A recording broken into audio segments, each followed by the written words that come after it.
All right, another good fight, man. We have Tracy Cortez 10-1 overall, facing Amanda Ribas 11-3. A good fight at 125 women's division. What do we have for this fight? Yeah, man. Like you said, another good fight. Um, Before I go into the full breakdown, I want to mention this. Uh, Tracy Cortez, more traditional style, wrestling style. Uh, Amanda Hebos, more of a judo style.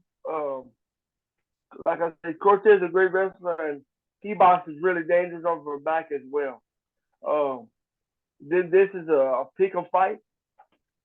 But with that being said, I'm gonna go with Cortez. I'm leaning towards Cortez, and I think her wrestling is gonna be the difference, man.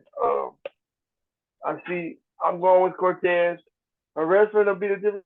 Get into the ground, landing some good ground and pound, really good ground and pound on Hebos.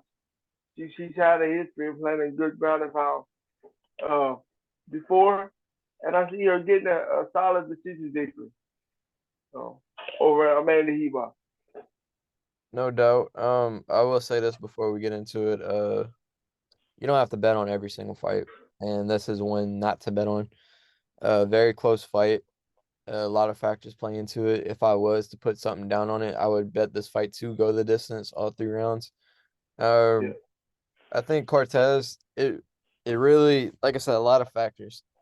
Cortez in her UFC fights, she'll show flashes of real good stuff going on, and then flashes of where you see she's still kind of new to putting it together. Not new, but she relies on her wrestling a lot, and when it comes to striking, she'll make a couple mistakes. When it comes to the grappling, she'll make a couple mistakes. But her bread and butter is wrestling. Ribas is a more well-rounded fighter. I will say that she can stand up. She does have good head and arm throws. And she's capable of finishing off of her back. I just feel like Cortez's wrestling is just gonna be a little bit too much, where Cortez kind of controls the fight on the ground. And Ribas used to fight at 115. Now she's fighting at 125. Cortez is a 125er. And I see her just kind of edging out, on the ground. Standing up, I definitely give the advantage to Ribas. On the ground is really, it all comes down to if Ribas can get back to her feet. Is she gonna stay there, try to work her guard, or is she gonna have like some initiative and get back up? So I'm going Cortez decision. yeah. And In a I close fight. want to point, yo, yeah, definitely a close fight, and I definitely see it going to this. Um, Hebos can get into the ground. It's just when you have a more traditional style wrestler, like it's a judo style fighter, I think they rely too much on those judo throws, those head on throws.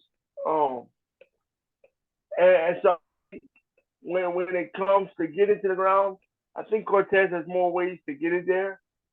Um, but another thing to point out, like I said earlier, Hebos is dangerous off her back. I don't see her submitting Cortez, but that's another thing to look at. Right.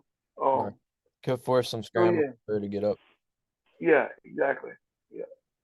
All right. So we both got Cortez, but close fight. I don't recommend betting on it. If you do, all 3 rounds.